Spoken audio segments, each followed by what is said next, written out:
It's your boy El Cram, and you're back to the Meeting in the Middle podcast. I'm your host, and today we're going to be talking about how France is raping the shit out of some African countries in West Africa. Now, colonization ended a long time ago, but somehow you know, this French empire has still been able to, let's just say, neo-colonize some of these African countries. And it's of total no benefit to them whatsoever. It is of no benefit. I don't see what these African countries are gaining from, you know, entangling themselves and giving up all their rights to France. But let's just get into this video. We're going to break it down as we go. Anyone can create money. The hard part is having others accept it. In pre-colonial times, many African societies used cowrie seashells as a medium of exchange. These seashells were so widely circulated that by 1800 they had an official exchange rate with the French currency. But as the French Empire colonized deeper into Africa, Paris sought to monopolize these circuits of production and trade. Taxes were demanded in francs, and armed troops were sent to markets, forcing merchants to accept French currency.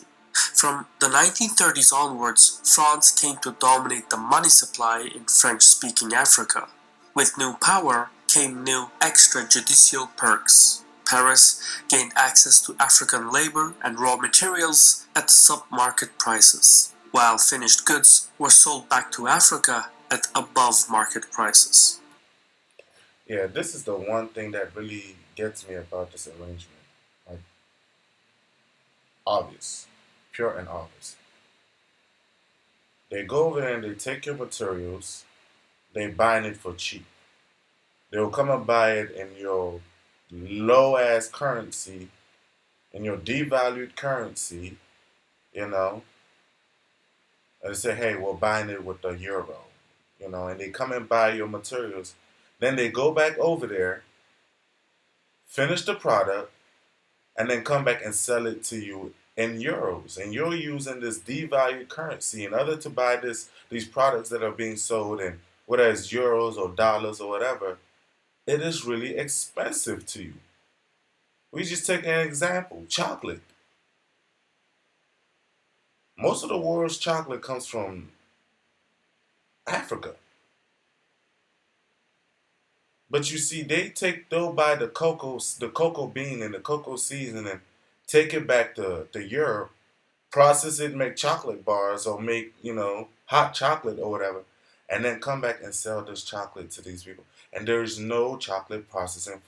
So these people are barely making money off the chocolate they grow. It is the same thing. And that is just an example of raw materials. But don't even get me started on natural resources and stuff like that. French neo-colonialism was so intrusive, so ruthless, so unique that it earned a name of its own, France Afrique. Following World War II, however, things changed. Paris joined the Bretton Woods system, and as a result, the French franc was devalued to set a fixed exchange rate with the US dollar. These fiscal reforms were taking place at a time when Africa was decolonizing itself. A weaker currency only added fuel to the fire. So, to hold on to its African holdings, France conjured a new currency in 1945 called the CFA franc and forced its colonies to adopt it. Initially, the CFA franc was pegged to its French counterpart at a rate of 1.7 to 1, but in 1948 it was increased to 2 to 1. By overvaluing the CFA franc, Paris maintained its economic advantage while crushing Africa's export competitiveness. So in a way, France built its post-war recovery partially to a wealth transfer from Africa. Even so, the most effective forms of control are those that are invisible.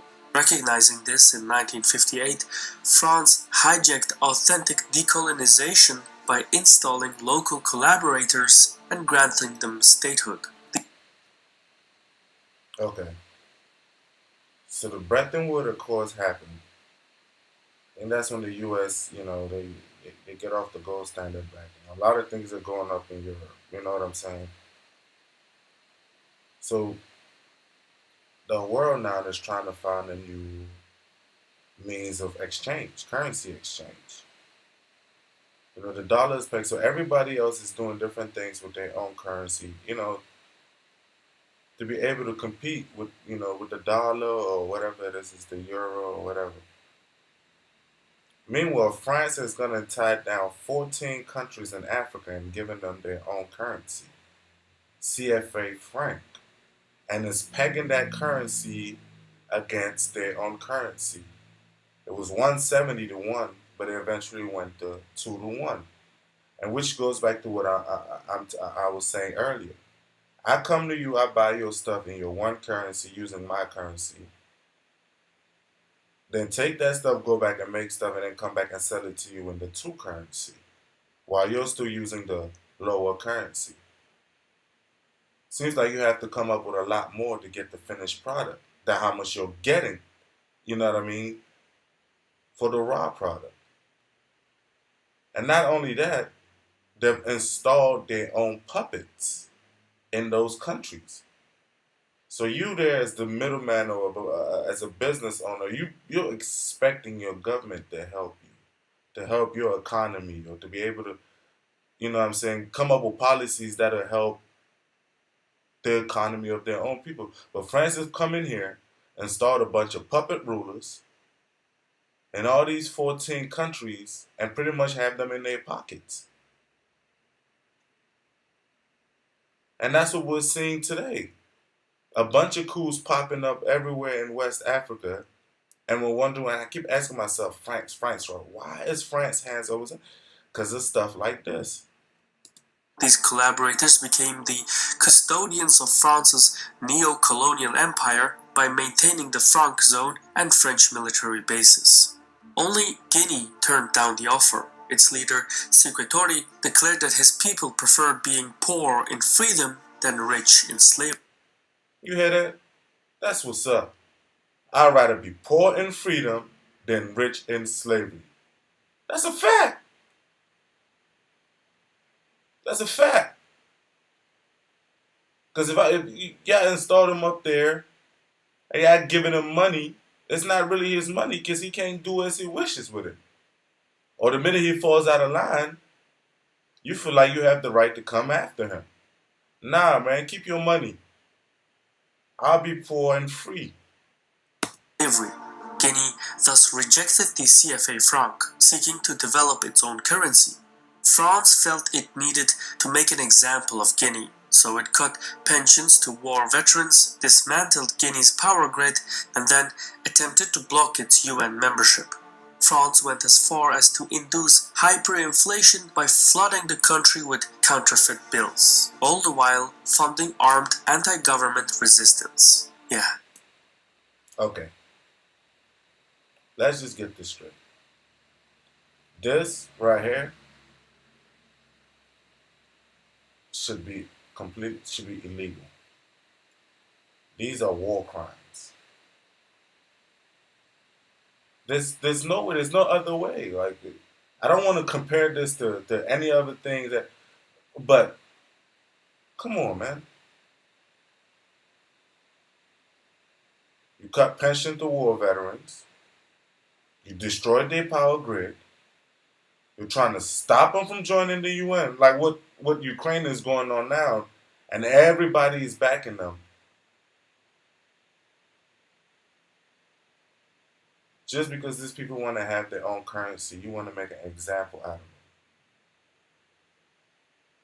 This makes no sense.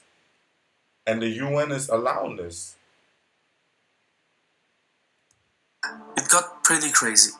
The plan ultimately failed to dislodge Sékou, but Guinea's economy never fully recovered. Likewise, when Togo had a change of heart and sought to ditch the CFA franc, France made another example, this time without loose ends. Togo's leader, Sylvanus Olympio, was assassinated in January 1963. French involvement is suspected, but official records remain conveniently closed. Yeah, isn't that how it always is? French is suspected, but it's allegedly, but we don't really know who did it. First of all, let me ask this: what is wrong with these people trying to have their own currency, man? Why are you stopping these people from having? What is the benefit of them using your currency? It's not like you go to these places, you see a lot of French factories or French, you know, yeah, the French influence is there heavy, but why are you killing people in another man's country because he wants to have his own currency? That's how bad. Imagine if we're not allowed to print our own dollar. If America could not print dollars, we would go bankrupt. We would have went bankrupt a long time ago. These people can't even print their own money. Oh, you want to stop using our currency? We take your leader's head. And meanwhile, this same country is part of the UN. There's a double standard here, man. Let's stop acting like we need to meet in the middle. We need to meet in the middle. Because Russia is going through similar. I mean, Ukraine is. This is pretty much what is happening in Ukraine.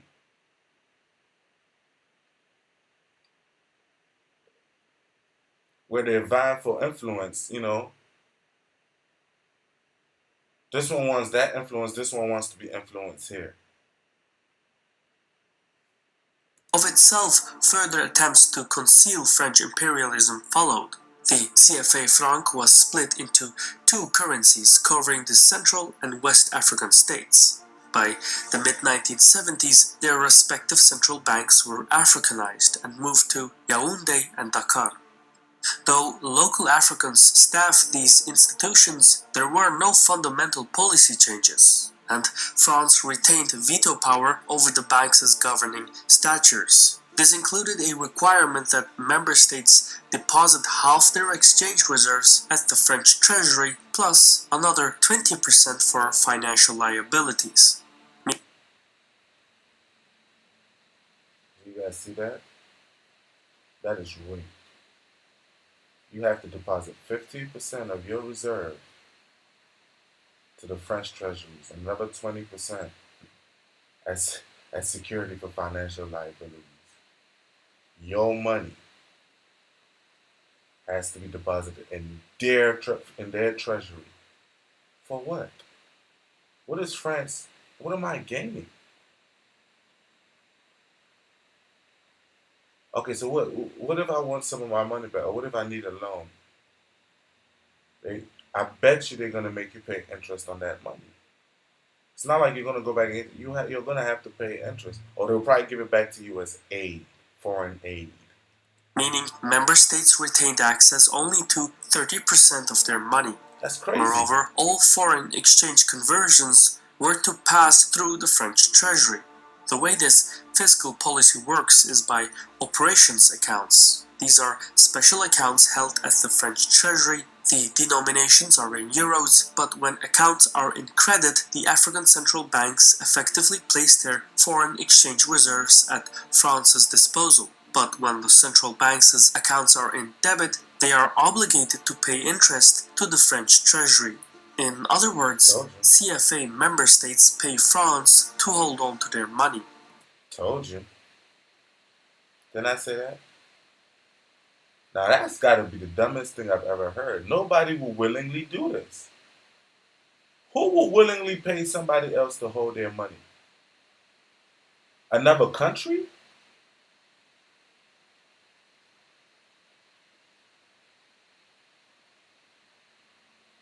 Why?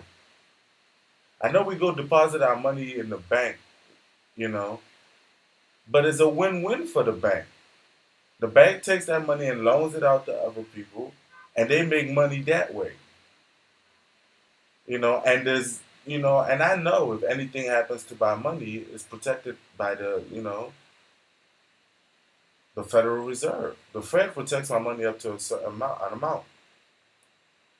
Why are these African countries depositing 50% of their reserves of their in French banks. Why they and then paying interest for that? That's counterproductive. Even more unsettling, no one knows what France does with the money. The French treasury does not disclose this information even to CFA franc nations. So it wouldn't be out of the ordinary if France were to reinvest African funding for French profit. However, one looks at it, the CFA scheme is an effective moneymaker for France, and French businesses benefit as much as the French treasury. More specifically, France doesn't need to draw on its foreign exchange reserves for African imports. Dozens of French multinationals are present in Africa, including Total Energies, Areva, and Vinci. Africa also grants France access to strategic resources like uranium, which is indispensable for France's nuclear energy sector, meeting three-quarters of French energy needs. Meanwhile, Gabon is a source of crude oil, Mauritania delivers iron ore, while Togo and Benin provide agricultural commodities. Let's look at this.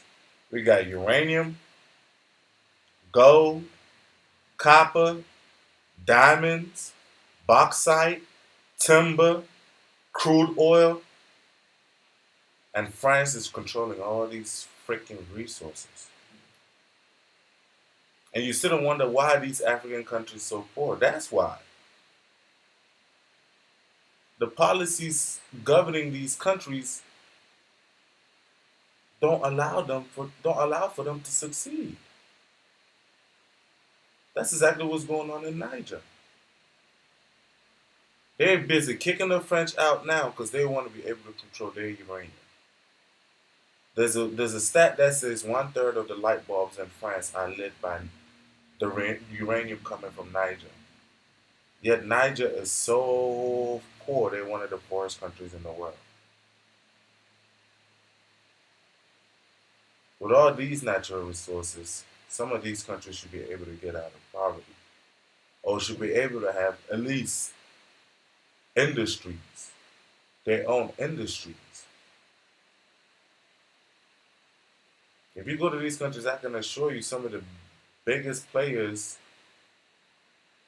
for what I'm saying for these natural resources are foreign companies. The problem is not that the problem is not that they're selling or they're doing businesses with outsiders, you know, to extract the natural resources, or even that some other people need this natural resources. That's not the problem. The problem is they will go in these countries, and the main players of those industries will be foreign companies. They will have a French company in charge of the mining uranium, and why is it not a company from one of the why is it not an African company like the Saudis do with their oil, so they can control their own thing? You're taking my natural resources, refining them, and then selling them for prices I can't afford. So I therefore can't do anything, I can't profit from it. Additionally, the icing on the cake, French national Vincent Bolloré owns most of West Africa's major ports. It is thus not by incident that former French President Jacques Chirac once stated that much of the money in French banks comes precisely from exploiting Africa, and that France would lose its global standing without its African empire. And that is a fact. This is Jacques Chirac, former French president, right? A large money of the money in our banks comes precisely from the exploitation of Africa. And France will lose its global standing without its African empire. That's a fact. Like and this is the one thing that always baffles me about France, because I study history. France never won any major war. They never did. Like, I don't understand how they were able to do this. Like, how they're so powerful. I'm talking about militarily wise. To colonize 14 countries and have the rest of the world just turn a blind eye on this. They're making 14 other countries in Africa deposit 50% of their reserves into their banks. And then they're reinvesting that money somewhere. Who's to know where that money is going? And then you're paying interest for that? Fuck no. Let me just build my own banks to hold my own money. What do I need you for? On top of that, I'm using your undervalued currency, which is pegged to yours.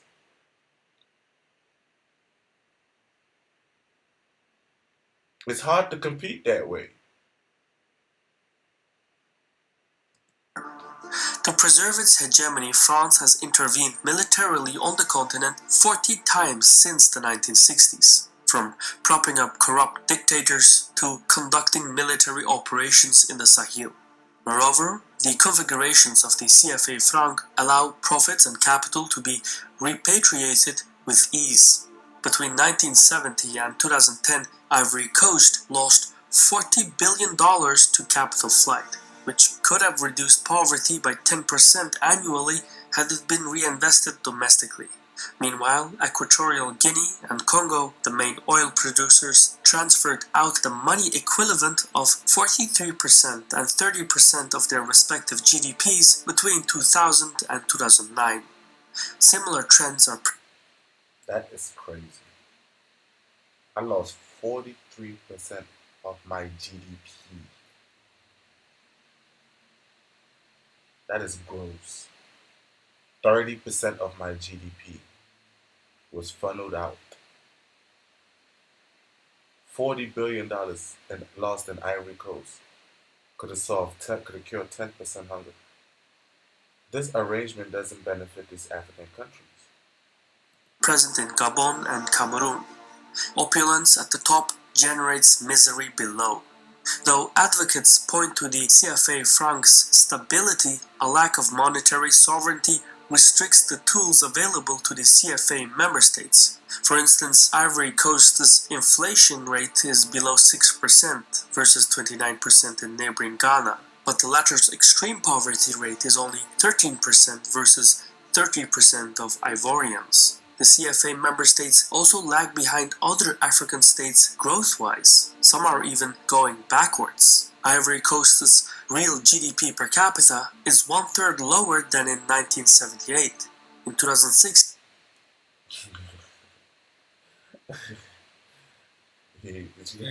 My GDP is lower, one-third lower than it was in 1978. So we're going backwards. These are the kind of things. If you have like a kind of stat like that, let's just say if you have economic, policies. If you have economic policies, you catch these kind of things and you try to fix them. You try to notice like, wait, our GDP, instead of growing, it is shrinking. What's going on? We in America, that's why we have stuff like, that's why we have Jerome Powell. That's why we listen to Yemen. Because when they notice stats like this, they start doing certain things to fix this. But these people, they don't even have control of their own currency or of their own reserves. They are forced to give away 50% of it to another country and then another 30% or 20% for financial security. And they're just watching their GDP shrink while France is over there getting fat.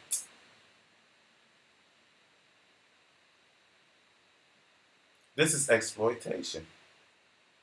2016, Senegal was at its 1960 level. Meanwhile, Cameroon, Congo, and Gabon have not topped their respective peaks of 1986, 1984, and 1976. This means these countries have had little to no real economic growth in decades. But change is the only constant in life. In recent years, the societies of the CFA member states have started publicly talking about alternatives. It's a trend that is becoming increasingly louder. The most feasible proposal is to form a regional currency bloc untethered from French control. Some proponents of this plan would use the West African ECOWAS economic union as a springboard. This would reorient the CFA franc member states around Nigeria. which accounts for more than 2/3 of the regional GDP. Plus, Nigeria is a net oil exporter, while most West African states are importers. So there is a natural synergy in the ECOWAS region. Of course, nothing worth having comes easy. Paris has sought to forestall these attempts. A law to this effect was passed in the French Senate in January 2021. It looks to change the West African CFA franc into the ECO, and then abolish the operations accounts and withdraw French personnel from the central banks. All this is to be completed by 2027, but Paris would still retain effective control, where the African monetary reserves would be held, at which location remains unaddressed. There's one thing we need to know. Can they ever get their reserves back? Is it because there's no way you're never gonna get that money back. I understand if it's a loan, they're holding it for you. Are you ever gonna get it back? And they're thwarting your operations to try to break free for them. So you know they're not holding your reserves back. They're pimping you, player. This is like the mafia. When they will show up in all businesses and ask them to give them 20% or 10%, that's exactly what's going on over here. Because you ain't getting that money back. Unless it's foreign aid or something. It's safe to say that the French reform is nothing but a ruse. Ultimately, the best solution may be for the individual states to have their own central banks and currencies fixed to a Yes. common regional unit at an adjustable rate. This would give monetary sovereignty to 14 nations, or nearly 200 million people. But I agree. I don't know what y'all need to do, but all you guys need to come together and try to have your own central bank. There's no reason why somebody else should be controlling your money. You know, then your own economic policy, you can't develop any economic policies. You can't control your inflation or deflation. You know, import and exports become difficult, you know, because they can sell you overvalued or undervalued products. They flooded they flooded Giddy with counterfeit money. We're over here trying to arrest Vladimir Putin for what he was doing in Russia. I think they said because he repatriated a bunch of kids from Ukraine to Russia. These people really went into a country and flooded it with counterfeit money. That is illegal and fucked up these people's economy. Yeah, so that's what y'all need to do. Y'all need to understand this. I don't know why they're pegged to France. You guys need to understand France is not your friend. France is your master. Okay? Any leader that's coming up there talking about, oh, I want to be in French pockets, y'all need to get rid of him. It makes no sense. You cannot be depositing 50% of your reserves to another man's treasury. That money is going to be reinvested somewhere else. You're paying another man interest to guard your money, and he's giving you a devalued currency. What is he helping you with? What do they give you? Aid? Like, cause I'm watching this video, I'm trying to get what the benefits it is of these countries being aligned to France, other than the French influence. But many still fear crossing swords with France, and for good reasons. So, any attempts to break away from French hegemony would require a joint effort across the CFA franc zone. Most of all, the African collaborating elites who benefit from the system would need to be sidelined and replaced by lawmakers prepared to embark on a path of self-directed development. This may prove to be the greatest stumbling block, and it's something that has to change from within, because there is nothing more agreeable in life than making peace with the status quo, and yet nothing more corrupting. Okay, so pretty much that's why they're accepting to take this arrangement. Because some people are benefiting. Some people are corrupt enough. They have some people in their pockets. Like they have put puppet masters in some of these countries. And I'm sure it's not just political leaders. they're probably major players, right? You know, the head of maybe some of the miners in this for those natural resources, or the head of some of the major companies, big players, are probably benefiting from this. So they don't want to change the status quo. So it's going to take up a new generation of young leaders seeing what is going on, who just want to do the right thing and say, no, no, no, we don't want any more of this French thing. It doesn't benefit us. They have a few people in their pockets, but 200, this is 200 million people. 200 million people. These people have changed. They've they've changed the destinies of 200 million people to one country. And some of the French citizens, I don't even think they're aware of, you know, where the uranium or where some of their diamonds or their bauxite is coming from. They're not aware. So these countries have to be corrupt. 3 African countries just had coups as we speak in the last 3 months, Niger being the most recent. And you keep wondering why, and they all say the same thing: we want to get rid of the French. I'm guessing these other ones are scared because they know what's gonna come with it. But that's all I wanted to share today, man. How France has got some of these West African countries in a chokehold and won't let them go. And when they try to leave, they go in there and, you know, pretty much try to destroy the country and eliminate the leader. We need to meet in the middle. They need to meet in the middle somewhere. Because this is bad. And everybody is acting like this is not happening. Their allies are acting like they're not aware of this arrangement. We need to meet in the middle. They need to have a meeting in the middle, you know, and untangle yourselves from this mess. Because this mess is not beneficial to anybody but the French Empire. This is meeting in the middle with your host L. Crump. Thank you. Please like, share, and subscribe. If you are having any value, if you see any value in this video, so we're going to keep producing videos like these. Please share and subscribe. Thank you.